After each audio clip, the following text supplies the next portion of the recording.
So you're going to start up the car.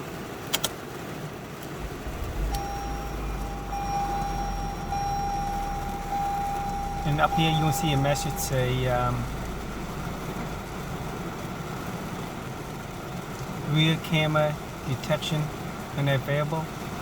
So what you're going to do is leave the car running, and step on the brake and put it in neutral. Not neutral, I mean reverse.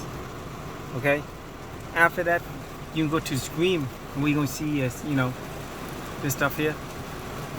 You don't want to stay in this screen, you want to go to a different screen. So you're going to go here, here, here. I think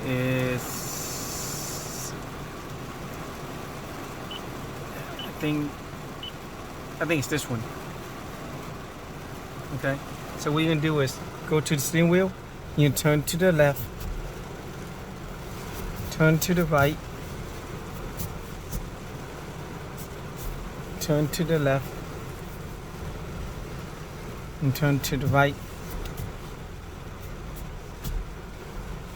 and put it back, and it should be gone. Now it doesn't show up in here anymore. So now you just put in, park like normal. And that's it. So let me turn off and turn on again to show you.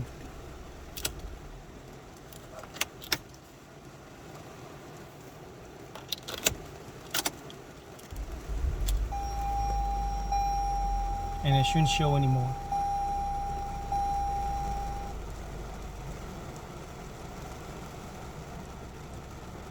Yeah, and that's how you do it.